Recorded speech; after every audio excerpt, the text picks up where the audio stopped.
यह कहानी एक हारे हुए इंसान ज़ेहन की है, जो अपनी ज़िंदगी में भारी मुसीबतों का सामना कर रहा था। उसके पास पैसे नहीं थे और उसकी फैमिली ने भी उसे छोड़ दिया था। उसकी माँ बीमार थी, लेकिन इलाज के लिए उसके पास पैसे नहीं थे। कर्ज में डूबा हुआ ज़ेहन जैसे जैसे मुश्किलों में घिरता जा रहा था, एक दिन उसे डेथ गेम खेलने का प्रस्ताव मिलता है। इस खेल में लगभग 500 लोग थे और यह खेल मौत और ज़िंदगी के बीच का था। इस खेल में एक रोबोट था जो हर इंसान को एक छोटी सी गलती करने पर मार देता था। ज़ेहन ने अपनी जान बचाने के लिए और इस खेल में जिंदा रहने के लिए एक बुजुर्ग कैंसर मरीज को धोखा देकर उसे मार दिया। आखिरकार ज़ेहन ने यह खेल जीत लिया और अकेला बचा, जबकि बाकी के 499 लोग मर गए थे। अब उसके पास काफ़ी पैसे थे, लेकिन इन पैसों को उसने छुआ भी नहीं। उसके दिल में एक भारी पछतावा था कि उसकी वजह से इतने लोग मरे थे। हालांकि उसने यह खेल नहीं शुरू किया था, लेकिन फिर भी उसे इसका बोझ महसूस हो रहा था। एक दिन जब वह अस्पताल में था, एक अजनबी व्यक्ति उसे बुलाता है और उसकी ज़िंदगी में एक नया मोड़ आता है। ज़ेहन हैरान और परेशान था, क्योंकि सामने वही बुजुर्ग कैंसर पेशेंट था जिसे गेम में हारने के बाद मार दिया गया था। अब वह आदमी जिंदा था और यह देखकर ज़ेहन को समझ में आया कि यह सब एक बड़ी सच्चाई थी। वह आदमी, जो पहले मर चुका माना गया था, अब यह बताने आया था कि डेथ गेम सिर्फ लोगों की एंटरटेनमेंट के लिए था। बुजुर्ग कैंसर पेशेंट की ज़िंदगी अब बोर हो चुकी थी और उसे अपनी ज़िंदगी में थोड़ा मज़ा लाने के लिए इस खौफनाक डेथ गेम को बनाने की सोच आई थी। ज़ेहन को इस आदमी की बेरहमी पर बहुत गुस्सा आया और उसने ठान लिया कि वह इस गेम को ख़त्म करवा कर रहेगा। इसी दौरान वह जुहू से मिलता है, जो एक पुलिस ऑफिसर है और जिसका भाई पुलिस से बचकर भाग चुका था। जुहू अपने भाई को ढूंढने के लिए जांच कर रहा था और उसे एक दिन उस रूम से एक गेम वाला कार्ड मिला। इस कार्ड के जरिए जुहू और ज़ेहन दोनों को उस गेम के पीछे छुपे हुए सच्चाई का पता चलता है। इन्वेस्टिगेशन करते हुए जुहू ज़ेहन तक पहुंच गया और उसे पता चला कि वह गेम में भाग लेने वाला था। जुहू ने ज़ेहन का पीछा करते हुए किसी तरह गेम में घुसने का रास्ता ढूंढ लिया। वह गेम का हिस्सा बनने नहीं आया था, बल्कि उसने गेम के गार्ड्स में से एक को मारकर उसका पहचान पत्र छीन लिया। गेम में जाकर उसने वहां हो रहे जुल्मों का पर्दाफाश किया और उन सभी अपराधों के खिलाफ सबूत इकट्ठे किए। जब वह इन सबूतों के साथ उस आइलैंड से भागने में सफल हो गया, तो उसने पुलिस को सारे सबूत भेज दिए। हालांकि आइलैंड पर सिग्नल न होने की वजह से पुलिस को जुहू का कोई संदेश प्राप्त नहीं हुआ। इसके बाद जुहू को पकड़ लिया गया और उसे फ्रंटमैन के हाथों में दे दिया। फ्रंटमैन वह आदमी था जो इस खतरनाक गेम को चलाता था, और यह देखकर ज़ेहन को तगड़ा झटका लगता है कि जुहू का भाई ही असल में फ्रंटमैन था। उसने जुन्हो को गोली मारने से पहले अपना चेहरा दिखाया और जुनू को गोली मार दी, जिसके बाद उन्हें लगा कि जुनू मर गया है और उन्होंने उठाकर जुनू को पानी में अफ़थया। और यहाँ पहले सीज़न का रिकैप ख़त्म होता है। नेक्स्ट सीज़न की कहानी यहीं से कंटिन्यू हो रही है। सबवे स्टेशन पे हम अब जी हन को देख रहे हैं, जो अपनी बेटी से मिलने के लिए जा रहा है। सबवे स्टेशन पे उतरते ही उसकी नज़रें दो आदमियों पे रुक गईं। उन दोनों में से एक आदमी वही आदमी था जिसने ज़ेहन को स्क्विड गेम का काट दिया था। ये बात समझ गया कि अब ये लोग दोबारा एक नई गेम के लिए लोगों को इकट्ठा कर रहे हैं, लेकिन वो अब इन्हें इनके बुरे इरादों में कामयाब होने नहीं देगा। वो भागते हुए उस आदमी तक पहुंचने की कोशिश करता है, लेकिन उसने फिर भी थोड़ी देर कर दी थी। वो आदमी वहां से जा चुका था, जिन्होंने उस आदमी के हाथ से कार्ड ले लिया जिसको वो गेम वाला आदमी कार्ड देकर गया था, और फौरन उस नंबर पर कॉल मिलाई। कॉल मिलाते ही वो फ्रंटमैन को धमकी देता है कि मैं तुम्हें तुम्हारे इरादों में कामयाब होने नहीं दूंगा, मैं इस मर्तबा इस गेम को चलने नहीं दूंगा। उसकी ये धमकियां सुनकर उल्टा फ्रंटमैन ही अब उसे धमकी देने लगा था। वो उससे कहता है, जाओ, तुम अपनी बेटी से मिलने जाओ, इन बंगों में ना ही पड़ो तो अच्छा है। यह सुनकर वो समझ गया कि फ्रंटमैन और उसके लोग आज भी किसी तरह उसके ऊपर नज़र रखे हुए थे, लेकिन अब तक ये कैसे मुमकिन था।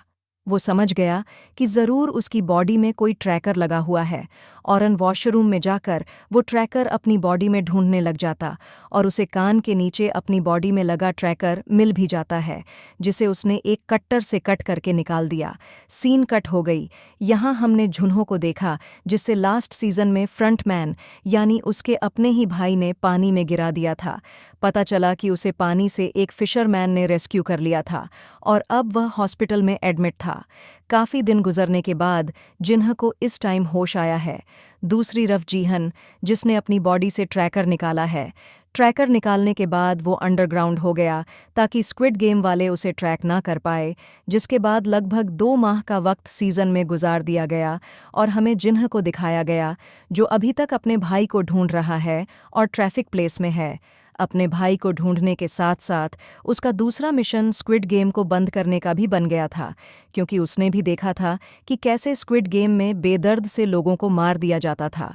वो जब यह केस अपने सीनियर से डिस्कस करने लगा तो किसी ने उसकी बात नहीं मानी, क्योंकि जब जिन्होंने उस गेम के बारे में सारे सबूत इन लोगों को उस आइलैंड से सेंड किए थे तो वह इन लोगों तक पहुंच ही नहीं पाए थे, और ऐसे सबने मान लिया था कि जिन्ह झूठ बोल रहा है। सीन के ठोकर हमें जिहोन को दिखाया गया, जिसे अब फ्रंटमैन ने ट्रैक कर लिया था।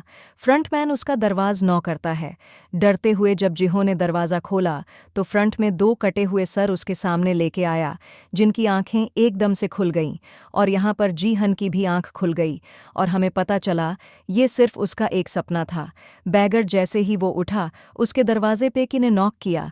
ये एक गैंगस्टर था जिससे पिछले सीजन में जिहन ने बहुत सा कर्ज दिया हुआ था, लेकिन अब गैंगस्टर जिहन के लिए ही काम करता था। अपने साथियों के साथ मिलकर सबवे स्टेशन पर उन लोगों को ढूंढने का जो स्कॉट गेम के लिए लोगों को मैनिपुलेट करते हैं। अब वही टाइम आ चुका था जिस टाइम में 2 साल पहले जिन्हों को स्क्विड गेम में इंगेज किया गया था। इसीलिए अब वो गैंगस्टर को हर सबवे स्टेशन पर लड़कों को जका-जका खड़े करने की ड्यूटी देता है, जिसके लिए उसने गैंगस्टर को 1 मिलियन यन भी दिए थे, और साथ ही यह वादा भी किया था कि अगर उन्होंने उस आदमी को किसी भी तरह ढूंढ निकाला जो स्क्विड गेम में लोगों को फंसा रहा है और अब भी फंसा रहा है, तो जिन्हों इन्हें 1 बिलियन यन इनाम के तौर पर भी देगा। इनाम की रकम सुनते ही गैंगस्टर का तो मुंह खुला का खुला रह गया। उसने अपने लड़कों को भी लालिश दी कि जो भी उस आदमी को ढूंढेगा उसे इनाम की आधी अमाउंट मिल जाएगी। जिन्होंने यह लालच इसलिए दिया था ताकि सब लोग दिल लगाकर काम करें, और अगर इस मर्तबा इन्हें वो आदमी ना मिला तो इन्हें पूरे 1 साल का और इंतज़ार करना पड़ जाएगा, और इस 1 साल में उस गेम के ज़रिए बहुत से लोगों की मौत भी हो जाएगी। दूसरी तरफ जुनू भी स्क्विड गेम वाला आइलैंड ढूंढने की कोशिश में है। यह काम वो उसी फिशरमैन के साथ मिलकर कर रहा है जिसने उसकी जान बचाई थी, जहां से जुनू उस फिशरमैन को मिला था। ये लोग उसके आसपास के सब आइलैंड देख चुके थे और अभी स्क्विड गेम वाले आइलैंड तक नहीं पहुंच पाए थे। सीन कट होकर हमें गैंगस्टर को दिखाया जाता है जो अपनी एक नई टीम को ट्रेनिंग दे रहा है। उसने सबको बताया कि उन लोगों को सबवे स्टेशन पे एक ऐसे आदमी को ढूंढना है जो सूट पैट पहने हुए होगा, हाथ में उसका पैसे से भरा ब्रीफ केस होगा, और वो सबके साथ दार्जी गेम खेलेगा और उसके बाद उन्हें एक कार्ड देकर जाएगा। सब अपने काम पर लग जाते हैं और काफ़ी दिन के सब्र के बाद 2 आदमियों को आखिर वो बंदा मिल भी जाता है। सबवे स्टेशन पर ही 2 लोगों के साथ दार्जी गेम खेलते हुए वो उसके लोकेशन अपने बॉस गैंगस्टर के साथ चन्हू को भी भेज देते हैं और खुद भी उसका पीछा करना शुरू कर देते हैं, जो अब एक कन्वेनिएंट स्टोर पर जाकर बहुत सारे ब्रेड्स और लकी ड्रॉ कार्ड्स खरीदकर भीख मांगने वाले लोगों के पास गया है। इन भीख मांगने वाले लोगों के सामने उससे 2 चॉइस रखी, एक ब्रेड और एक लकी ड्रॉ की। तकरीबन सभी लोगों ने लकी ड्रॉ चूज किया, लेकिन कोई भी जीत नहीं पाया। इसके बाद उस आदमी ने सारे ब्रेड जमीन पर फेंक दिए और उनके ऊपर चलने लगा।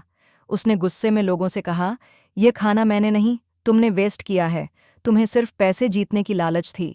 इस तरह वह लोगों का माइंड पढ़ने और यह जानने की कोशिश कर रहा था कि कौन कितना लालची है, ताकि अगली बार वह उन्हें अपने डेथ गेम में फंसा सके।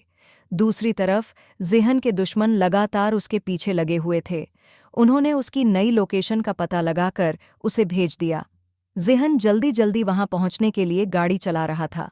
रास्ते में वह एक सिग्नल तोड़ देता है और ट्रैफिक पुलिस उसे रोक लेती है। इस बार ट्रैफिक पुलिस वाला जुन्हो था। उसने देखा कि जिहन का रवैया कुछ अजीब है। चालान कटने पर न तो उसने माफ़ी मांगी न ही कोई बहस की।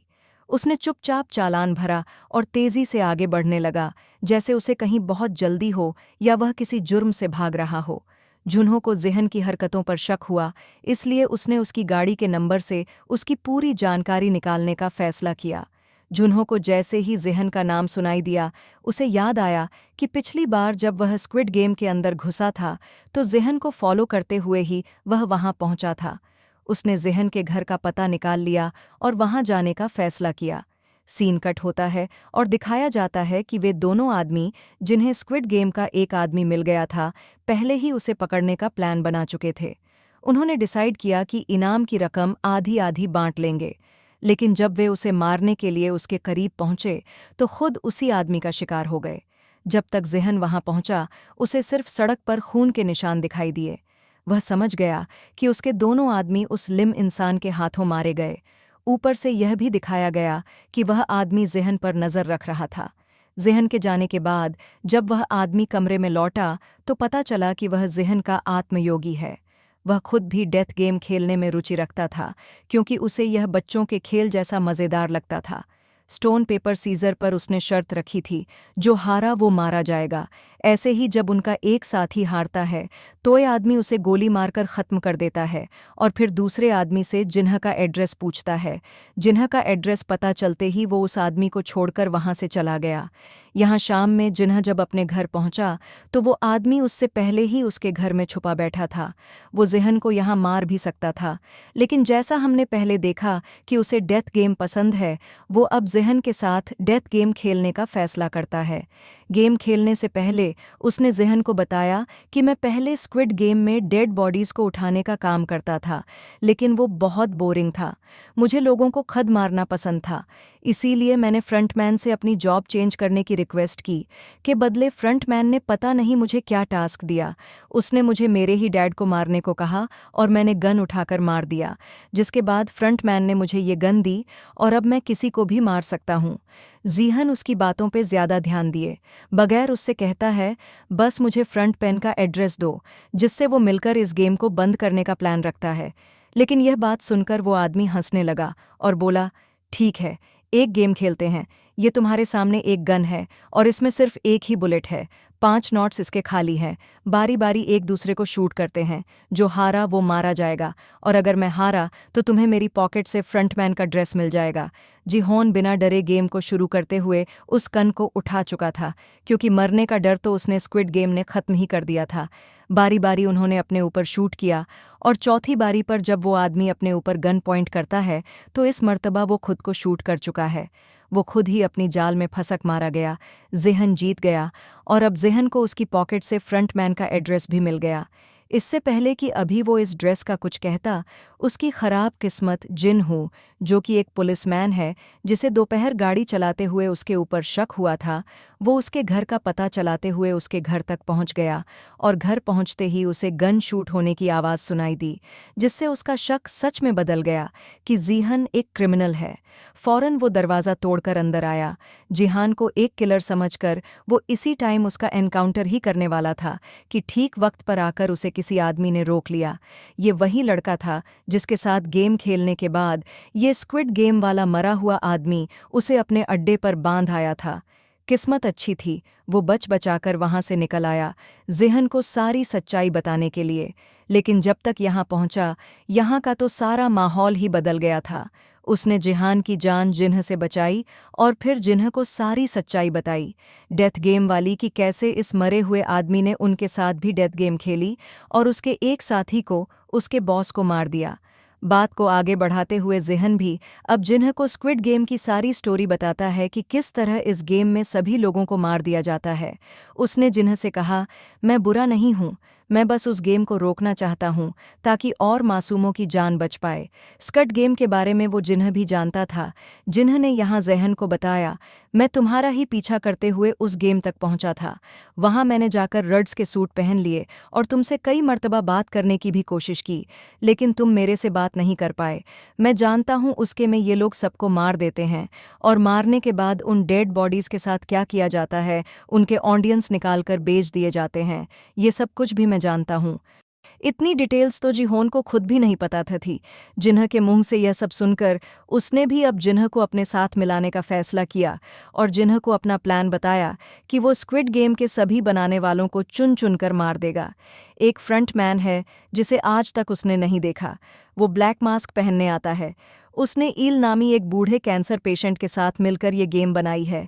वो उन आदमियों को मारकर इस गेम को ख़त्म करना चाहता है। यहाँ पर गैंगस्टर भी इन दोनों की सारी बातें सुन चुका था। इनसे कहता है, मैं भी तुम्हारा साथ देना चाहता हूँ, मैं उनसे बदला लेना चाहता हूँ। अपने उस मासूम साथी था जो मेरा राइट हैंड था, और अब मैं पैसों के लिए नहीं बल्कि हक के लिए तुम्हारा साथ दूंगा। यह सुनकर ज़ेहन को भी अच्छा लगा और वो इन दोनों को अपने एक रूम में ले गया जहां बहुत सारे पैसे थे। ये पैसे वो स्क्विड गेम से ही जीत कर आया था और अब इन पैसों को वो स्क्विड गेम को बंद करने के लिए ही इस्तेमाल करेगा। जीहोन इन लोगों को दिखाता है कि उसने ब्लैक मार्केट से बहुत सारी गन्स भी परचेज की हुई थी और एक सीक्रेट जगह भी बनाई हुई थी उसने, जहां वो अपनी ट्रेनिंग करता था। लेकिन इतना सब काफ़ी नहीं था। उसे लड़ाई के लिए काफ़ी सारे और लोगों की भी ज़रूरत थी। ज़ेहन अब जिन्ह को अपनी पुलिस वाली जॉब पे छोड़ने को कहता है ताकि ये लोग अपना मिशन अच्छे से पूरा कर सकें। सीन कट होता है और अब हमें एक नए किरदार नियोल से मिलवाया जाता है। वह एक गरीब लड़की है जिसकी नौकरी एक होटल में बच्चों को खुश करने के लिए कॉस्ट्यूम पहनने की है। उसके पास रहने के लिए घर भी नहीं है और वह उसी होटल की बेसमेंट में रहती है। अपनी इस नौकरी में नियोल एक छोटी बच्ची से बहुत जुड़ जाती है जो रोज़ाना वहाँ आने वाली थी। लेकिन अफसोस की बात यह है कि उस बच्ची को बोन मैरो कैंसर है। बोन मैरो ट्रांसप्लांट के लिए उसके पिता के पास पैसे नहीं हैं और अब वह बच्ची मौत के करीब है। एक दिन उस बच्ची की हालत खराब हो जाती है और उसे इमरजेंसी में हॉस्पिटल में भर्ती कराया जाता है। यह सुनकर नियोल भी बेचैन होकर उसे देखने हॉस्पिटल पहुंचती है। वह बच्ची की मदद करना चाहती है लेकिन उसके पास खुद के लिए भी पैसे नहीं हैं, तो वह उसे कैसे बचा पाएगी। रात में हम नियोल को फिर से पार्किंग में देखते हैं जहां दो लोग उसके पास आते हैं और उसे स्क्विड गेम का कार्ड थमा कर चले जाते हैं। सीन कट होकर हमें फिर से जिन्हों को दिखाया जाता है। जिन्हों अपनी माँ के साथ बैठा था जो बेहद उदास थी। उसकी माँ अपने छोटे बेटे का इंतज़ार कर रही थी, लेकिन जिन्हों जानता था कि वह कभी घर नहीं लौटेगा। वह जिस खतरनाक काम में उलझा हुआ है वहाँ से वापस आना नामुमकिन है। बावजूद इसके जब उसकी मौत की तसल्ली नहीं होती तो एक बार फिर से वह अपने भाई को ढूंढने का फैसला करता है। सीन कट होता है और अब हमें जीहो को दिखाया जाता है जो इस समय अपने दांतों का ऑपरेशन करवा रहा है। उसने अपना एक दांत निकलवाकर वहाँ एक नकली दांत फिक्स करवाया है जिसमें एक ट्रैकर लगा हुआ है। असल में वह अगले दिन फ्रंटमैन से मिलने वाला है, इसलिए उसे हर कदम सोच समझकर उठाना होगा। जीहो और उसका ग्रुप अब सिर्फ फ्रंटमैन को ही नहीं बल्कि स्क्विड गेम से जुड़े हर शख्स को पकड़ना चाहता है। इस मिशन के तहत गैंगस्टर ने अपने संपर्कों का इस्तेमाल कर बड़े बड़े कमांडोज को इस ग्रुप में शामिल कर लिया है।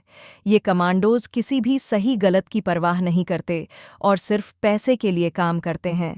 अब यह ग्रुप पूरी तैयारी के साथ फ्रंटमैन और इस नापाक खेल के हिस्सेदारों को ख़त्म करने की दिशा में बढ़ रहा है। यहाँ हमें पता चला कि नेओल को भी वो स्क्विड गेम वाले लेके जा रहे थे। यल उनके साथ चली जाती है, लेकिन देखने को मिला कि उसे गेमर के तौर पे नहीं बल्कि सिक्योरिटी गार्ड के तौर पे हायर किया गया था। अब जिन्हों फाइनली ज़ेहन को लेकर उस एड्रेस पे आ गया है जो उस आदमी की जेब से इन्हें फ्रंटमैन का मिला था। ये एक क्लब का एड्रेस था जिन्हें अंदर जाने से मना कर देता है क्योंकि उस आइलैंड पर फ्रंटमैन ने जिन्ह को देख लिया था और अंदर जाने पे वो पहचाना भी जा सकता है और इनका मिशन फेल भी हो सकता है। इन दोनों ने अब जिन्ह को छोड़कर अंदर जाने का फैसला किया कि लोग जैसे ही अंदर गए तो बाहें जिन्होंने नोटिस किया कि दो गार्ड्स जो कि स्क्विड गेम वाले यूनिफॉर्म पहने हुए हैं वो इस पार्टी के अंदर गए हैं और इससे वह समझ गया कि अभी तक फ्रंटमैन अंदर नहीं आया।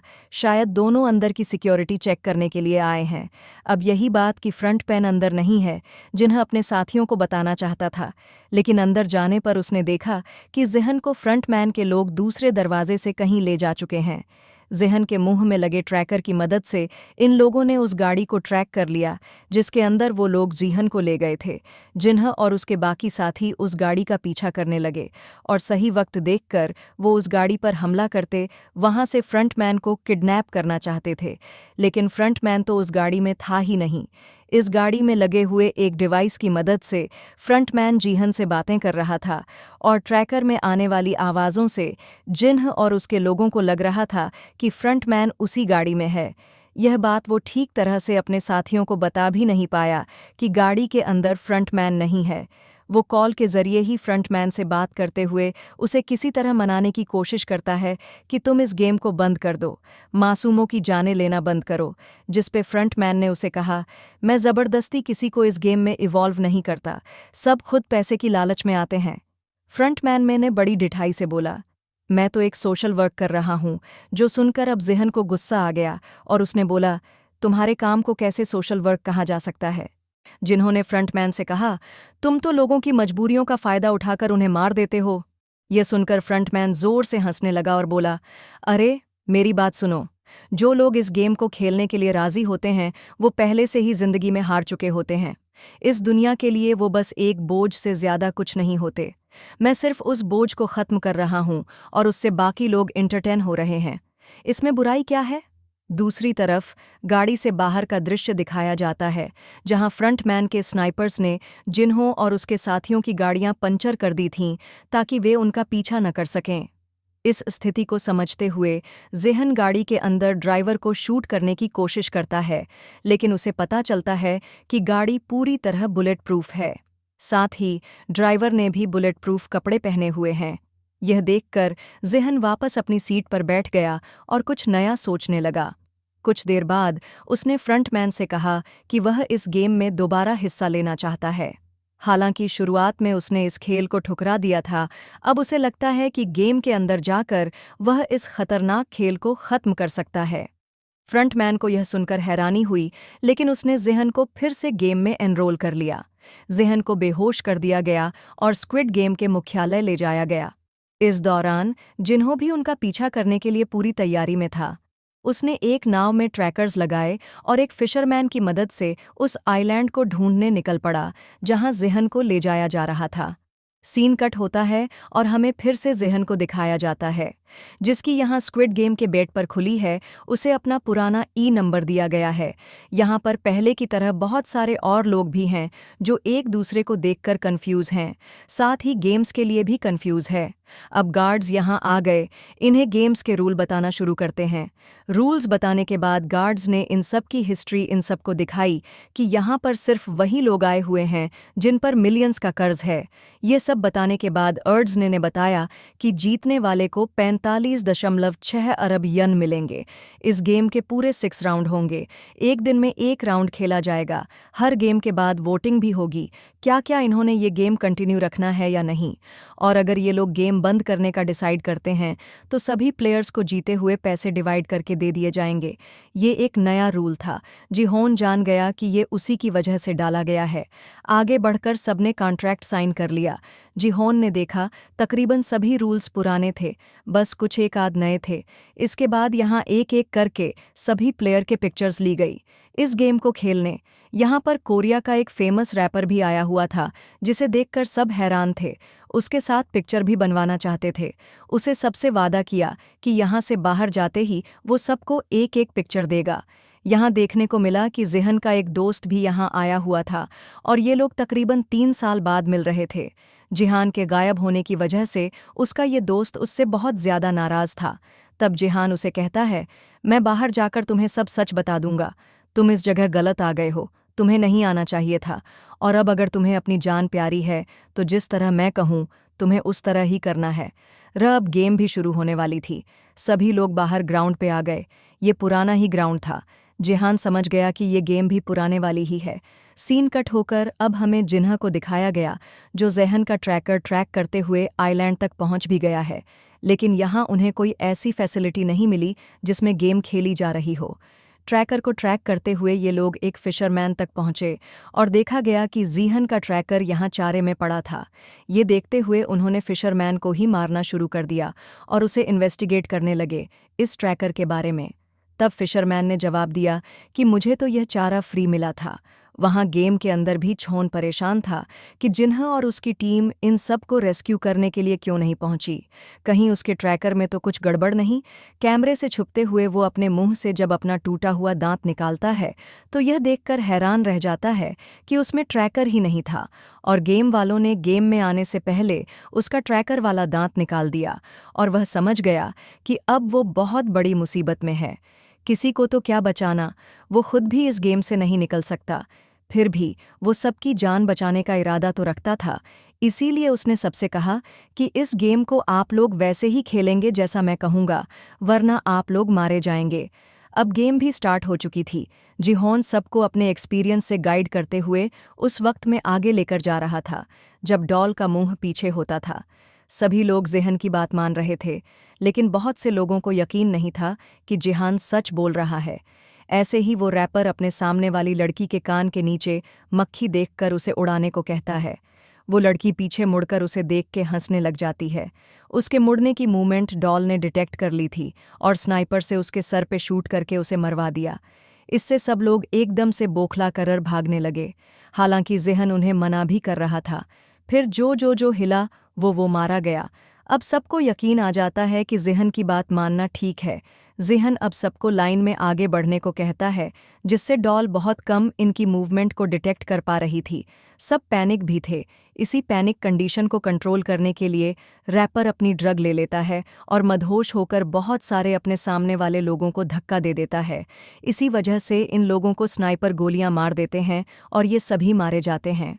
जिसके बाद एल के पीछे मुंह कहते ही ये सब रेसिंग लाइन की तरफ भागते हैं। बहुत सारे लोगों ने तो लाइन क्रॉस कर ली, लेकिन यहाँ एक आदमी ने जे से मदद मांगी, जिसे यहाँ के लोगों ने मारने के लिए उसके पांव पर गोली मारी थी, मगर वह बच गया था। कैट नामी एक प्लेयर और ज़ेहन उसे सहारा देकर उसे बचाकर लाइन के दूसरी पार तो ले आते हैं, लेकिन उसकी बुरी किस्मत के एक स्नाइपर ने उसके सर पर शूट करते हुए उसे मार डाला और यह स्नाइपर नियल ही थी। उसकी इस हरकत से सारे गार्ड्स को भी गुस्सा आया था। यहाँ पे कोई भी गार्ड सर पे गोली नहीं मारता था। सर पे गोली मारने से लोगों की बॉडी के ऑर्गन्स जल्दी डैमेज हो जाते थे, जिनको इन स्क्वाड गेम वालों ने बेचना होता था।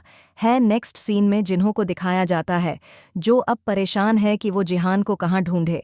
ये बात वो समझ गया था कि यहाँ करीबी किसी भी आयरलैंड पे स्क्विड गेम वाली फैसिलिटी नहीं होगी, क्योंकि यहाँ गेम वालों ने उसे खुद भेजा था। फिलहाल ये लोग यहाँ से वापस आने का प्लान करते हैं, क्योंकि समुंदर में तूफान भी आने वाला है। खैर, सीन कट होकर हमें दोबारा सारे प्लेयर्स को दिखाया जाता है। सारे प्लेयर्स बहुत ज़्यादा घबराए हुए थे गेम में होने वाली मौत से।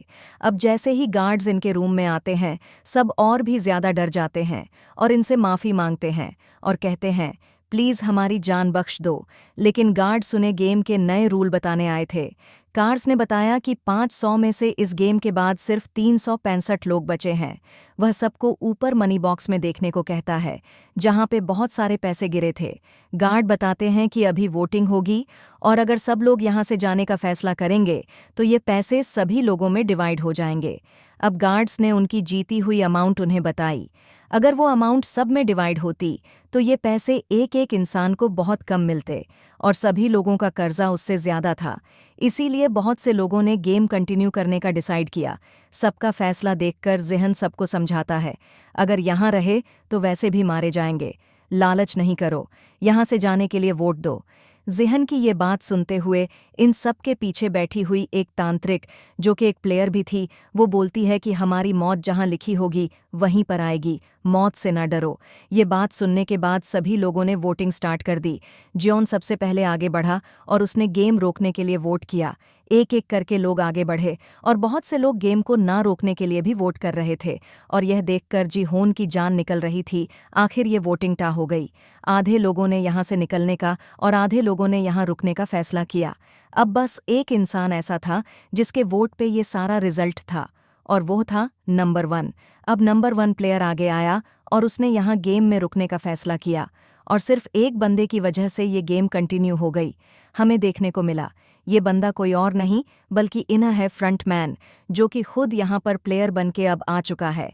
अब इसके बाद हमें मरे हुए लोगों के कॉफिन दिखाए जाते हैं, जिनमें से कुछ पर क्रॉ के निशान बने थे, जिसका मतलब था कि उन लोगों के इन्हें ऑर्गन्स निकालने हैं। और 2 आदमी जब ये काम कर रहे थे तब उनको सिर्फ एक ही डेड बॉडी के ऑर्गन्स ठीक मिले, और उन्होंने अंदाज़ा लगाया कि एक सिक्योरिटी गार्ड जानबूझकर सर पे गोली मार रहा है, जिससे ऑर्गन जल्दी फेल हो जाते हैं। जैसे ही सिक्योरिटी गार्ड्स को यह एहसास हुआ कि किसी गार्ड की हरकतों की वजह से ऑर्गन्स खराब हो रहे हैं, उन्होंने तुरंत इस बात की खबर फ्रंटमैन को दी। सीन कट होता है और हमें सभी प्लेयर्स को दिखाया जाता है। ज़ेहन बेहद परेशान है क्योंकि वह जानता है कि इस गेम में हिस्सा लेने वाले ज़्यादातर लोग अपनी जान गंवा बैठते हैं। इन्हों बाकी सभी प्लेयर्स को लेकर ज़ेहन के पास आता है और कहता है, देखो, तुम पहले भी इस गेम में शामिल हो चुके हो, तुम्हारे पास एक्सपीरियंस है, तुम हमारी मदद कर सकते हो ताकि हम अपनी जान बचा सकें और पैसे भी जीत सकें। ज़ेहन कुछ सोचते हुए उन्हें बताने लगता है, पिछली बार हमने दिल जूना नाम का गेम खेला था, जिसमें हमें शुगर कैंडी के अंदर से शेप्स निकालनी थीं। ट्रायंगल सबसे आसान शेप थी और अम्ब्रेला सबसे मुश्किल। इन्हों उसकी बात सुनते ही मजाक में बोला, जिसने अम्ब्रेला चुना होगा वो तो सबसे बड़ा बेवकूफ़ होगा। ये सुनते ही ज़ेहन को पिछले सीज़न की याद आ जाती है, जब ज़ेहन ने अम्ब्रेला चुना था। खैर, सभी लोग वहाँ से चले जाते हैं। जब ज़ेहन और ज़ेहन अकेले होते हैं तो इन्हों ज़ेहन से सवाल करता है, तुम दोबारा यहाँ क्यों आए हो? तुम्हारे पास तो बहुत पैसा है। ज़ेहन उदासी से जवाब देता है, वो पैसा मेरा नहीं है, वह उन मरे हुए लोगों का है जिनकी मौत का मैं गवाह बना। ज़ेहन ने गुस्से में कहा, और अब भी जो पैसे हम जीतेंगे वो भी मरे हुए लोगों के होंगे। क्या तुम्हें लगता है कि ये सही है? इन्होंने उसे शांत करने की कोशिश करते हुए कहा, तुम इतना ज़्यादा मत सोचो, ये सब हालात की मजबूरी है। लेकिन ज़ेहन उसकी बात पर और भड़क गया। उसने कहा, तुम चाहते तो इस गेम को रोक सकते थे, फिर तुमने ऐसा क्यों नहीं किया? इन्होंने गहरी सांस लेते हुए जवाब दिया, क्योंकि यहाँ बहुत से लोग इस गेम को पैसे कमाने का आखिरी मौका मानते हैं। उनका कर्ज इतना ज़्यादा है कि वे इसे चुकाने के लिए कुछ भी करने को तैयार हैं। जो रकम हमने कल जीती थी वो उनके कर्ज के मुकाबले कुछ भी नहीं थी। उन दोनों की बहस को ख़त्म करने के लिए ज़ेहन का दोस्त बीच में आ गया। उसने कहा, ठीक है, अब इस बहस को यहीं ख़त्म करो। हमें अगली गेम्स के लिए एक नई स्ट्रैटेजी बनानी होगी ताकि ज़्यादा से ज़्यादा लोगों की जान बचाई जा सके। दूसरी तरफ सीन कट होता है और हमें एक और जगह बहस होती दिखती है। वहाँ जैक नाम का एक खिलाड़ी था, जो एक बड़े यूट्यूबर के साथ साथ डिजिटल करेंसी का एक्सपर्ट भी था। जैक ने बाकी लोगों से कहा, ये गेम सिर्फ पैसे के बारे में नहीं है, ये हमारी चालों और फैसलों का इम्तिहान है। अगर हम समझदारी से चलें तो हम इसे जीत सकते हैं। जैक के विचारों ने कुछ लोगों को प्रभावित किया, लेकिन कुछ ने उसे नज़रअंदाज कर दिया। इस बहस से यह साफ था कि हर किसी का मकसद अलग था और हर कोई इस गेम को अपने नज़रिए से समझने की कोशिश कर रहा था। और उसके इस काम में बहुत से लोगों की इन्वेस्टमेंट थी, जिसमें वो रैपर थॉमस भी था। लेकिन डाउनफॉल आने की वजह से सारे के सारे पैसे डूब गए। इसीलिए वो ये गेम खेलने आया हुआ था। होमस और उसका दूसरा साथी उसे मारने लग जाते हैं, ये कहते हुए कि तुम्हें हमारे पैसे वापस देने पे पड़ेंगे। जियोन और उसका दोस्त इस लड़ाई को रुकवा है, जिसके बाद सभी अपने अपने बिस्तर पर चले गए। बेड पर लेटने के बाद इन्होंने जियोन से माफ़ी मांगी उसके गलत बिहेवियर के लिए, और बताया कि गेम में रुकना उसके लिए इसलिए ज़रूरी था क्योंकि उसकी वाइफ को लिवर कैंसर था, उसको लिवर ट्रांसप्लांट की भी ज़रूरत थी।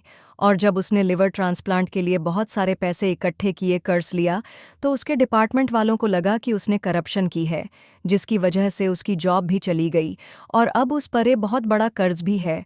वो ऐसे बिना पैसे लिए यहाँ से नहीं जा सकता। उसको इमोशनल हुआ देखकर न भी उसकी मजबूरी समझ गया और उसने बिठा लिया कि अगले गेम में वो सबका साथ देगा। सीन कट होकर हमें दिखाया गया कि अब यहाँ के नए फ्रंटमैन के सामने नोएल को बुलाया गया है, क्योंकि वो लोगों के सर में गोली मार रही थी। जब फ्रंटमैन उससे पचा पूछता है तो वो बताती है कि पुराने फ्रंटमैन ने मुझसे यही डील की थी कि यहाँ पर बेकार लोगों को मारना है। मैं सर में गोली इसलिए मारती हूँ कि उनके अंदर जान होती है। जिस पर वो आदमी बताता है कि तुमने आइंदा सर पर गोली नहीं मारनी। देखो, हम उनके ऑर्गन्स निकालते हैं और उनके ऑर्गन्स कई लोगों की जान भी बचा सकते हैं। तो याद रखना, आइंदा तुमने गोली नहीं मारनी, वरना बेचने के लिए हमारे पास तुम्हारे भी ऑर्गन्स हैं।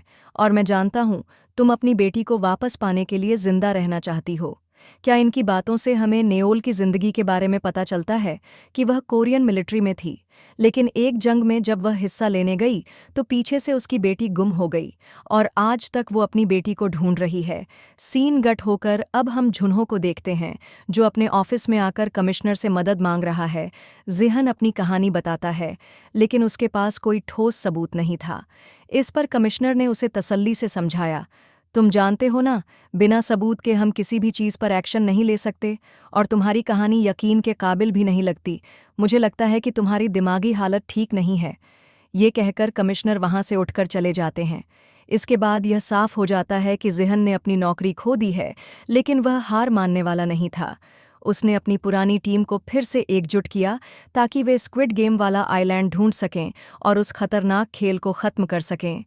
सीन कट होता है और हमें फिर से गेम का सीन दिखाई देता है, जहां एक और दिलचस्प खेल शुरू हो चुका था। जिहन के कहने पर सभी ने ट्रायंगल को चुना था, क्योंकि वह सबसे आसान शेप माना जाता था।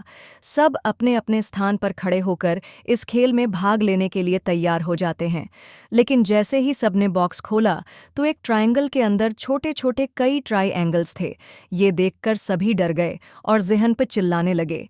जिहन भी डर गया और तब उसकी आंख खुल गई और हमें पता चला ये सिर्फ उसका बुरा सपना था। खैर, अब सब उठ भी चुके थे। दूसरे गेम का टाइम भी हो गया था इन्हें।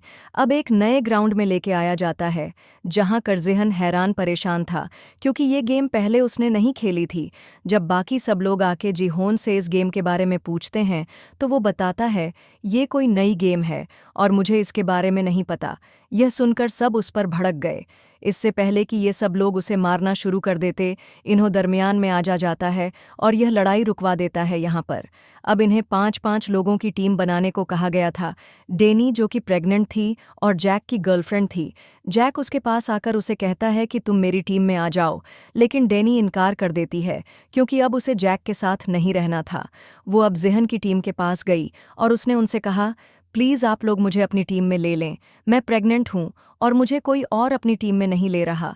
ये लोग मान जाते हैं और इन सब की एक टीम बन जाती है। अब हमें दूसरी ली टीम को दिखाया गया, जिसमें कैरमेडी और 2 माँ बेटा पार्क और ग्योंग थे, और तभी ज़बरदस्त एस तांत्रिका आकर इनके ग्रुप में शामिल हो गई। टीम्स बनाने के बाद इन सबको बताया गया कि सारी टीम के पांव बांध दिए जाएंगे और इन्हें एक गोल सर्कल में एक साथ घूमना होगा। 5 मीटर के बाद एक गेम होगी, जिस गेम को खेलते हुए इन्हें आगे बढ़ना है और एक दिए हुए टाइम के अंदर इन्हें अपना सर्कल कंप्लीट भी करना है। गेम्स के नाम सुनते ही इन सब लोगों ने आपस में कोऑर्डिनेट किया और जो जिस गेम में अच्छा था उसे वो खेलने की जिम्मेदारी दी। खैर, गेम स्टार्ट हो जाती है और पहली 2 टीम्स को एक साथ खेलने के लिए दिया जाता है। पहली टीम डची को बहुत अच्छे से खेलती है और तेज़ी से आगे बढ़ती है, लेकिन वो स्टोन को स्टोन से मारने में कामयाब नहीं हुए। स्टोन उनका आगे गिर गया था। एक साथ जब ये लोग उसे लेने के लिए आगे बढ़े तो गिर गए। टाइम काफ़ी वेस्ट हो रहा था। खैर, वो इस राउंड को भी पार करके आगे बढ़ गए। अगला गेम था इन्हें लट्टू को घुमाना, जो पहली मर्तबा में तो इनका एक टीम मेंबर नहीं कर पाया, लेकिन अगली मर्तबा में उसने ठीक से कर लिया, जबकि दूसरी टीम वो तभी अपनी पहली ही राउंड में फंसी हुई थी।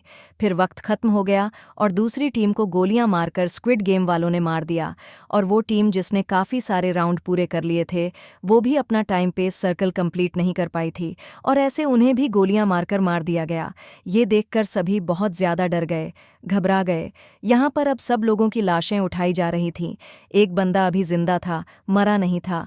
इन्होंने उसको भी उठाकर कॉफिन में डाला और उसके कॉफिन पे क्रॉस का निशान बना दिया। लेकिन फिर यहाँ पर नेओल आई और उसने आकर उस आदमी के सर पे गोली मारते हुए उसे जान से मार डाला। ये चीज़ फ्रंटमैन ने भी देख ली थी और उसकी इस हरकत से फ्रंटमैन के साथ उसके सारे गार्ड भी गुस्से में आ गए। खैर, अब अगली टीम की बार आ गई। ये कैट की टीम थी। कैट ने यहाँ सबको संभाला और आगे लेकर बढ़ी। पहले ने डांचे गेम खेला था, जिसमें वो लड़की पहली बारी में अपने कार्ड को घुमा नहीं पाई। तब कैट ने उसे कार्ड उल्टा पकड़ने को कहा और इस तरह पहली ही बारी में उसने अपने कार्ड को सीधा घुमा दिया था। फाइनली ये लोग आगे बढ़े। आगे इन्हें स्टोन से स्टोन को मारना था। वो लड़का भी पहली मर्तबा में स्टोन को स्टोन से हेट नहीं कर पाता। कैट यहाँ पे सबको एक साथ आगे कदम बढ़ाने को कहती है और ये लोग दोबारा उस स्टोन को लेकर पीछे आते हैं। उस लड़के की मोह से कहती है, बेटा उस आदमी को याद करो जिसने तुम्हारे सारे पैसे लूटे हैं। याद आते ही उस लड़के को इतना गुस्सा आया कि उसने पत्थर पर ठीक निशाना लगाकर ये राउंड भी जीत लिया। ये लोग दोबारा से आगे बढ़े। इस मर्तबा इन्हें 5 बस को इकट्ठे उठाकर इकट्ठे कैच करना था। कंग ये काम पहली मर्तबा में नहीं कर पाई और इस वक्त उसके बेटे ने उसे हौसला किया और उसे कहा, तुम उस लड़की को याद करो जिसकी वजह से डैड तुम्हें छोड़ गए थे। ये सोचते ही उसने भी गुस्से में 5 डाइस को उछालकर कैच कर लिया और जल्द ही ये लोग ये राउंड भी कंप्लीट करके आगे बढ़ गए। अगली बारी तांत्रिक की थी। उसे लड्डू घुमाना था, लेकिन वो ये काम नहीं कर पा रही थी। पहली मर्तबा दूसरी मर्तबा जब ये काम नहीं कर पाती तो वो रोने लग जाती है और कहती है, हम सब बस सब मर जाएंगे। उसका हौसला टूटते देखकर कैट उसे जोर जोर से थप्पड़ लगाती है और लट्टू उसकी आंख के करीब करते हुए कहती है, अगर तुमने ये नहीं किया तो मैं तुम्हें मार दूंगी। वो लड़की अब कैट से डर गई और उसने तेजी से लड्डू को बनाकर घुमाया और फाइनली ये लोग ये राउंड भी जीत गए। अगले राउंड में इन्हें पॉम पॉम को पाँव से उछालना था और ये काम करना था। कैट ने सबका मुंह दूसरी तरफ करवाया और बड़ी ही आसानी से पम को 5 मर्तबा उछाल कर ये लोग आगे बढ़े और फाइनली टाइम से पहले ही इन्होंने अपना पूरा सर्कल कंप्लीट कर लिया। उनकी इस जीत से सब लोग इस तरह खुश थे जैसे सब लोग जीत गए हों। लेकिन दूसरी वाली टीम जो वक्त पे अपना सर्कल कंप्लीट नहीं कर पाई, उन्हें गोलियों से भूनकर मार दिया गया। फिर इस तरह से गेम चलती रही जिसमें एक टीम जीतती तो दूसरी हार जाती और जो हारते थे उन्हें गोलियों से मार दिया जाता था। अंत में ज़ेहन की टीम की बारी आई। उन्होंने अपनी साथ वाली टीम को भी ऑन द बेस्ट कहा और गेम शुरू कर दी। पहले गेम को डैनी ने खेला, फिर दूसरा गेम ज़ेहन के दोस्त ने खेला, तीसरा गेम उनके ग्रुप में आए हुए ली ने खेला, जिसने पहले ही प्रयास में 5 डाइस को उठाकर अपने हाथ में कैच कर लिया था। उसने बताया कि वह इस खेल में एक्सपर्ट है क्योंकि वह अपनी बहनों के साथ यह खेलता रहा है। चौथा गेम खेलने की बारी आई जिसमें उन्हें लड्डू को घुमाना था। पहले प्रयास में वह सही नहीं कर पाया, लेकिन फिर वह लोग इकट्ठे होकर लड्डू को उठाने में सफल हो गए। दूसरी बार जब वह इसे करने लगा तो जानबूझकर उसने लड्डू को पीछे फेंक दिया। उसकी इस चाल को किसी ने समझा नहीं, लेकिन वे लोग पीछे से लड्डू को लेकर आए। अब उन्होंने ऐसा ट्रिक किया कि जैसे वह अपने हारने से बहुत परेशान थे और इस तरह खेल में और भी ट्विस्ट आने लगे। वो अपने आप को मारने लगा तो जिहोन ने उसे समझाया कि देखो, तुम याद करो कि बचपन में तुम ये कैसे घुमाते थे, और इस मर्तबा इन्होंने लड्डू को ठीक से घुमा दिया। अगली बारी जिहोन की थी। उसे पम पम को 5 मर्तबा पाँव से हिट करना था। 4 मर्तबा तो उसने आसानी से कर लिया, लेकिन 5वीं मर्तबा पम पम आगे की तरफ बढ़ा। इससे पहले कि वो ज़मीन से टकरा जाता, इन्होंने जीहन का पाँव आगे करके ये गेम जितवा दी और वो लक से पहले जीतकर बहुत खुश हुए। लेकिन उनके साथ वाली टीम वो वक्त से पहले या वक्त पर वो काम नहीं कर पाई और वो टीम मारी गई। यह देखकर जहान को काफ़ी दुख हुआ है। वो अपने रूम में वापस आ गए, जहां बहुत से लोग उन्हें जिंदा देखकर इसलिए नाराज़ थे क्योंकि उन्हें लग रहा था कि अब जीते हुए पैसे डिवाइड हो जाएंगे। इसी दौरान गार्ड्स भी रूम में आ गए। गार्ड्स ने इन्हें इस गेम की जीतने वाली प्राइस इन्हें दिखाई और बताया कि इस मर्तबा 110 लोग मरे हैं और अब सिर्फ 255 लोग बाकी रह गए हैं, जिस लिहाज से हर जीतने वाले के पास अब 78 मिलियन यन आ सकते हैं और अब दोबारा वोटिंग होगी। अगर लोग इस गेम को बंद करने के लिए वोट करें, पैसे सब में डिवाइड हो जाएंगे। बहुत से लोगों को ये पैसे बहुत कम लग रहे थे। ज़ेहन ने अपनी टीम को कहा कि तुम लोग गेम को बंद करने के लिए वोट करना। तुम लोग को जितने पैसे चाहिए मैं यहाँ से निकलकर तुम्हें दे दूंगा। जोहन की बात उसकी टीम ने मान ली और सबसे पहले इन्होंने वोट किया। गेम बंद करने के लिए दूसरी बारी पार्क की थी। पार्क की मॉम गोंग ने उसे कहा कि तुम गेम बंद करने के लिए वोट करना, देखो हमारे दोनों के पैसे मिलाकर तुम्हारा कर्जा उतर जाएगा। लेकिन पार्क ने इस गेम को कंटिन्यू रखने का फैसला किया क्योंकि उसका कर्जा कहीं ज्यादा था। वोटिंग के दौरान बहुत से लोगों ने गेम को जारी रखने का फैसला किया। यह देखकर ज़ेहन और उसकी टीम भड़क उठे और बोले, इतने लोगों की जाने जाने के बावजूद भी आप लोग ये गेम जारी रखना चाहते हैं? तभी एक अंकल ने कहा, क्या तुम समझते हो, हमारे ऊपर बहुत कर्जा है, हमें पैसे लेकर ही यहाँ से निकलना है। एक और लड़के ने कहा, अगर मैं बाहर जाऊं तो वैसे भी मर जाऊंगा, तो बेहतर है कि यहाँ रहकर पैसे कमाऊं या यहीं मर जाऊं। उनके शब्दों का ज़ेहन के पास कोई जवाब नहीं था। आखिरकार वोटिंग खत्म हुई और ज़ेहन ने गेम बंद करने के लिए वोट दिया, लेकिन ज़्यादा लोग गेम को जारी रखना चाहते थे। वोटिंग के बाद पार्क ने देखा कि उसकी माँ उससे नाराज़ है। उसने अपनी माँ को मनाने की कोशिश की और बताया कि उसके ऊपर बहुत ज़्यादा कर्ज है, जिससे उसकी स्थिति और भी मुश्किल हो गई थी। पार्क ने ज़ेहन से कहा, जो लोग मैंने उनसे कर्ज लिया है वे इतने खतरनाक हैं कि अगर मैंने उनके पैसे वापस नहीं किए तो वे मेरे सारे ऑर्गन्स निकाल कर बेच देंगे। उसकी यह बात सुनकर गोंग ने उसे माफ़ कर दिया और पार्क ने भी उसे वादा किया कि अगली बार वह गेम को बंद करने के लिए वोट करेगा। इस बीच ज़ेहन के दोस्त जैंग ने गेम को कंटिन्यू रखने के लिए वोट किया था। उसकी इस हरकत से ज़ेहन पूरी तरह से टूट चुका था, क्योंकि उसने अपनी टीम से वादा किया था कि वह उन्हें सारे पैसे देगा। जैंग ने ज़ेहन से माफ़ी मांगी और कहा, मुझे एक आदमी के बहुत सारे पैसे लुटाने हैं, मुझे पैसे लेकर ही यहाँ से जाना था, लेकिन मैं वादा करता हूँ कि अगली गेम के बाद मैं भी इस गेम को बंद करने के लिए वोट करूँगा। ज़ेहन दुखी होकर चुपचाप बैठा था, क्योंकि उसे महसूस हो रहा था कि उसकी टीम में सबके अपने अपने उद्देश्य हैं। और उसने सबसे कहा कि अगले के पे अभी एक दूसरे को भी मारना पड़ सकता है। यह बात सुनकर सभी दुखी हो गए हैं। इन लोगों के पास अब खाना कुछ कुछ एक्स्ट्रा था, जो उन्होंने डैनी को दे दिया, क्योंकि डैनी प्रेग्नेंट थी और उसे ज़्यादा खाना खाने की ज़रूरत थी।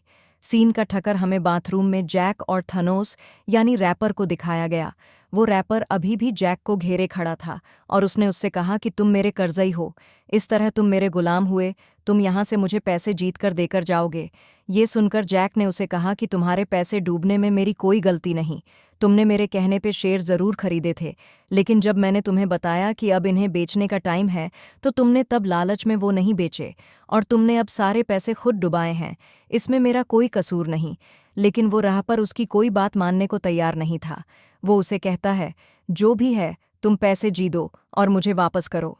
ये सुनकर जैक हंसने लगा और बोला, अगर मैं वो पैसे जीत भी गया तो शायद तुम मर चुके होगे। ये बात सुनकर उस रैपर को इतना ज्यादा गुस्सा आ गया कि वो जय की गर्दन पकड़कर उसे मारने लगा, पर सही वक्त पर ज़ेहन की टीम ने आकर इस लड़ाई को रोक दिया। खैर, ये लोग वापस रूम में आ गए और यहाँ आकर ज़ेहन ने सबसे कहा कि हमें बारी बारी उठकर पहरा देना होगा, क्योंकि पैसों के लिए मैंने देखा है लोग खुद जानवर बन जाते हैं और अपने दूसरे ही टीम मेंबर्स को मार देते हैं ताकि प्राइज़ मनी उनको मिल जाए। रात में हम देखते हैं कि जिहान ने काफ़ी देर पहरा दी, जिसके बाद जैंग उठा, जगने से कहा, जिहान तुम सो जाओ, अब मैं पहरा देता हूँ। मुझे आज भी याद है कि तुम आखिरी मर्तबा मेरे से पैसे लेने आए थे, लेकिन अगर मेरे पास होते तो ज़ेहन मैं सच में तुम्हें दे देता। ज़ेहन ने यहाँ उसे कुछ नहीं कहा और यहाँ उनकी बातों से हमें पता चला कि उनकी दोस्ती बहुत गहरी, बहुत पुरानी है। वो बचपन से स्कूल टाइम, यहाँ तक कि जॉब भी उन्होंने एक साथ की थी और इस चीज़ का अंदाज़ा इन्हों को भी उनकी बातों से हो गया था। सारी बातें छोड़कर तब जैन ज़ेहन से पूछता है, तुम्हारे पास इतने पैसे थे तो तुम वापस इस गेम में क्यों आए? जन ने इस बात का जवाब नहीं दिया, बल्कि एक नेहा सवाल जंग से पूछा कि अगर मैं यहाँ गेम में मर जाऊं तो तुम मेरे हिस्से के पैसों का क्या करोगे? ये सुनकर वो उदास हो गया और उसने बोला, ऐसी बातें नहीं करो, हम एक साथ जीत के बाहर जाएंगे। तब ज़ेहन ने जवाब दिया, हाँ, मैं भी यही चाहता हूँ कि हम साथ जिंदा बाहर जाएं, लेकिन अब मैं हार रहा हूँ। ये लोग मेरी बात नहीं समझ पा रहे। खैर, सीन का ठोकर। फाइनली अब हम जिन्हों को देखते हैं, जो दोबारा ज़ेहन को ढूंढने के लिए सफ़र शुरू कर चुका है और यहाँ नया दिन भी चढ़ गया है। सभी लोगों को दोबारा गेम के लिए तैयार होने को कहा गया। साथ ही साथ सभी गार्ड्स भी तैयार हो गए। सभी प्लेयर्स को एक बड़े से हॉल में लेकर जाया गया, जहां पर एक स्टेज घूम रहा था। सभी को उस पर खड़ा होना था। स्टेज के घूमने पर इन्हें 1 नंबर दिया जाएगा। उतने नंबर की टीम बनाकर इन्हें यहाँ के किसी भी रूम में जाकर उस रूम को लॉक करना है, जिसके बाद बचे हुए लोगों को मार दिया जाएगा। और अगर रूम में दिए गए नंबर से ज़्यादा या कम लोग हुए तो उन्हें भी मार दिया जाएगा। ये सुनकर सभी लोग अपनी स्ट्रैटेजी बनाने लगे कि उन्हें ये गेम कैसे खेलनी है। स्टेज पे घूमना शुरू हो गया और इन्हें 10 का नंबर दिया गया। 30 सेकंड में इन्हें 10 लोगों की टीम बनाकर किसी रूम में जाना था। ज़ेहन की टीम और कैट की टीम जल्दी से एक रूम में चली गई और उन्होंने जाकर वो दरवाज़ा लॉक कर लिया। जल्दी से 30 सेकंड गुजर गए और जो भी लोग बाहर खड़े हुए थे उन्हें गार्ड्स ने गोलियों से भू दिया।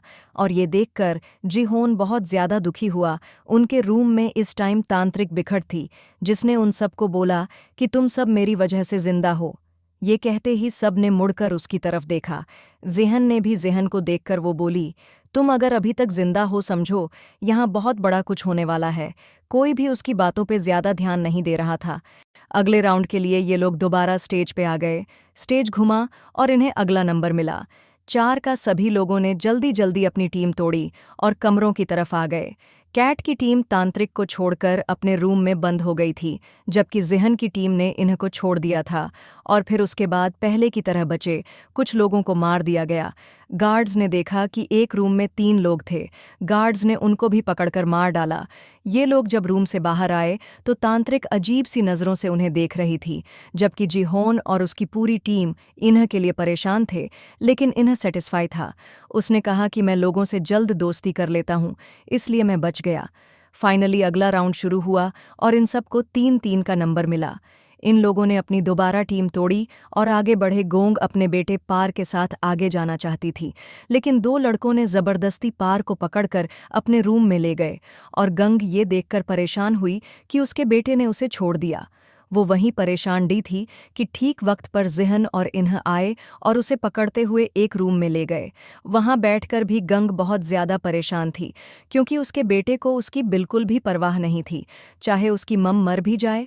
उसके बाद सुनकर जिहन और इन्ह को भी दुख हुआ। ये लोग दोबारा अब रूम से बाहर आए, जहां पर पार्ट भी इस चीज से दुखी था कि उसने अपनी मॉम को छोड़ दिया, लेकिन गोंग ने उसे गले लगाकर संभाल लिया। इधर कैट और मेटी भी गंग से मिले, जिनको एक तीसरे बंदे ने मिलकर बचा लिया था, और वो भी अब से इनकी टीम का मेंबर बन गया था। खैर अगला राउंड भी शुरू हो गया। इस मर्तबा इन्हें नंबर मिला 6 का। ये लोग अब दोबारा टीम बनाने लगे। बेडी और कैट की टीम जिहन की टीम से डैडी को लेकर एक रूम की तरफ बढ़ी, लेकिन गलती से बड़ी को धक्का देने पर वो पीछे रह गई। सब लोग परेशान हो गए, लेकिन तभी जल्दी से सामने से जैक आकर इनके रूम में घुसकर इनका रूम लॉक कर लेता है और बाहर मैडी रह जाती है, जिसे गोली लगकर वो इनकी आंखों के सामने मारी गई। कैट उसके मरने से बहुत दुखी थी, क्योंकि गेम में आते ही पहली उसकी दोस्त मेटी बनी थी। वो उसके मरने का गुस्सा जैक के ऊपर निकालने लग जाती है, लेकिन तब जैक उनसे कहता है कि अगर मैं सही वक्त पर आकर तुम्हारा रूम लॉक ना करता तो तुम सब के सब मारे जाते। मेरा एहसान मानो, मैंने तुम्हारी जान बचाई है, क्योंकि मेडी सही वक्त पर अंदर नहीं आ सकती थी। उसकी बात गलत भी नहीं थी, इसलिए सबका गुस्सा ठंडा हो गया। खैर अब अगला राउंड स्टार्ट हो जाता है। इन्हों का खल था कि अब गेम वाले 2-2 का नंबर चुनेंगे, क्योंकि यहाँ पर 50 कमरे हैं और ये लोग 126 लोग रह गए हैं। इन्हों के कहने के मुताबिक बाकी 2 का नंबर मिला। सब 2-2 की टीम बनाकर कमरों की तरफ भागने लगे। इन्ह और जैन जिस कमरे में गए वहाँ पर एक और बंदा आ गया। ये लोग 3 हो गए थे। अगर इन्हें गार्ड्स देख लेते तो मार देते। तब इन्होंने अपनी जान बचाने के लिए उस तीसरे आदमी की कर्तन पकड़कर उसे मार दिया, जो देखकर जैन भी घबरा गया। वह जान गया था कि इन्हें बहुत ज्यादा खतरनाक है। गेम अब खत्म हो चुकी थी। ये लोग वापस अपने रूम में आ गए, जबकि दिखाया गया कि मरे हुए लोगों को कॉफिन गदर डाला जा रहा था। जो लोग पूरी तरह मर चुके थे, जिनके ऑर्गन नहीं निकाले जा सकते थे, उनको जला दिया गया और बाकी लोगों के और कंस निकाले गए। सीन कट हो गए। अब हमें जिन्हा को बोट पर दिखाया गया, जो ड्रोन की मदद से सही आइलैंड को ढूंढने की कोशिश कर रहे हैं।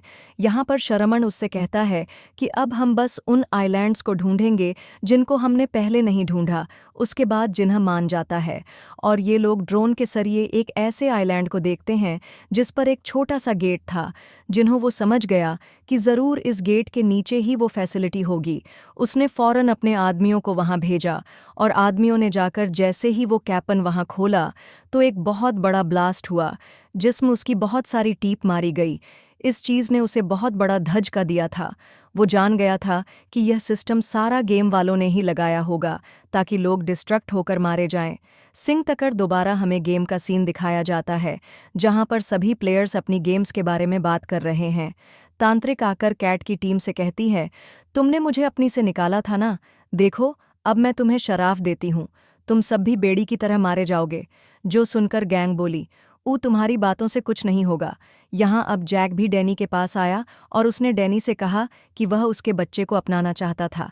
जैक ने डैनी से कहा, देखो, हम अब गेम को बंद करने के लिए वोट करेंगे और फिर हम यहाँ से निकल जाएंगे। हम दोनों के पैसे स्टॉक में इन्वेस्ट करके एक अच्छी जिंदगी गुजारेंगे।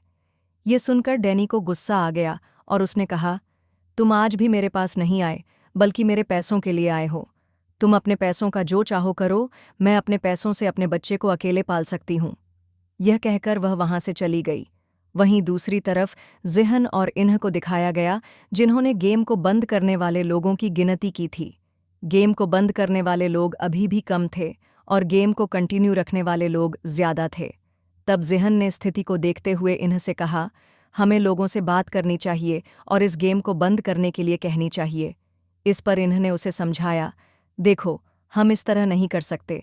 ऐसे में जो लोग इस गेम को कंटिन्यू रखना चाहते हैं वे नहीं सुनेंगे, उल्टा भड़क जाएंगे और गेम से पहले ही यहाँ लड़ाई हो जाएगी। सब एक दूसरे को मारने लग जाएंगे और यही तो वो गेम वाले ले चाहते हैं। अब वोटिंग का भी टाइम आ गया था। वोटिंग से पहले कार्ड्स ने आकर इन सब लोगों को बताया कि अब बचे हुए लोग सिर्फ 100 रह गए हैं और अगर 100 के 100 लोग यहाँ से निकलने का डिसाइड करते हैं तो हर एक को 365 मिलियन यन मिलेंगे, जो सबके लिए तकरीबन काफ़ी था। वोटिंग स्टार्ट हो गई। इस पहले वोटिंग राउंड में स्थिति काफ़ी क्रिटिकल थी, क्योंकि जितने लोग यहाँ से निकलने के लिए वोट कर रहे थे उतने ही लालची लोग थे जो गेम को कंटिन्यू रखने के लिए भी वोट कर रहे थे। तांत्रिक के कहने पर एक लड़की ने गेम को कंटिन्यू रखने के लिए वोट दिया, जिससे कंटिन्यू रखने वालों की संख्या बढ़ गई थी। लेकिन अच्छी बात यह थी कि अभी इन्हों का वोट बाकी था, जो कि निर्णायक हो सकता था। सभी लोग उसे देखकर डर गए और सबसे ज्यादा डरा जैंग, जो उसका कारनामा देख चुका था, जिसमें उसने एक आदमी को मार डाला था। वह यह बात ज़िहन को बताने लगा, लेकिन उससे पहले ही इन्होंने उनके हक में वोट देकर उसकी इस बात को काट दिया और सब लोग खुश हो गए। लेकिन अभी तक वोटिंग टाई हो गई थी और इसका कोई रिजल्ट नहीं निकला।